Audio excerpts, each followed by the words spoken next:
അടിമയാണ്, അവന് അധികാരമില്ല, അവന് അഭിപ്രായം പറയാനുള്ള സ്വാതന്ത്ര്യമില്ല, അല്ലെങ്കിൽ അവൻ്റെ അഭിപ്രായത്തെ പുറത്തു പറയാനുള്ള അവകാശമില്ലെങ്കിൽ പിന്നെ ഈ ലോകത്ത് എത്ര സുഖസൗകര്യങ്ങൾ ഉണ്ടായിട്ടാണ് പ്രയോജനം? ഒരു പക്ഷിയെ രണ്ട് പക്ഷികളെ നമ്മൾ പിടിച്ച് കൂട്ടിലിടുന്നു.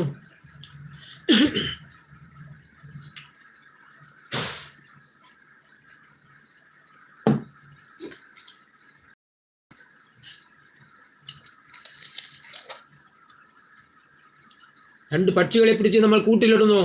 ആ രണ്ട് പക്ഷികൾക്ക് നമ്മൾ വിഭവസമൃദ്ധമായ ഭക്ഷണം, അത് മനുഷ്യനാണെങ്കിൽ ബിരിയാണി, അല്ലെങ്കിൽ മനുഷ്യനാണെങ്കിൽ വിഭവസമൃദ്ധമായ സദ്യ കൊടുക്കുന്നത് പോലെ ആ പക്ഷികൾക്ക് പഴങ്ങളുടെ അവർക്കിഷ്ടപ്പെട്ട എല്ലാ പഴങ്ങളും എല്ലാ ഭക്ഷ്യവസ്തുക്കളും നൽകുന്നു. അങ്ങനെ ഭക്ഷ്യവസ്തുക്കൾ നൽകി അവർ കൂട്ടിലിടുന്നു. ആ കൂട്ടിലിടുന്ന പക്ഷികൾക്ക് എത്രയധികം ഭക്ഷണം കൊടുത്താലും അവർ എത്രയധികം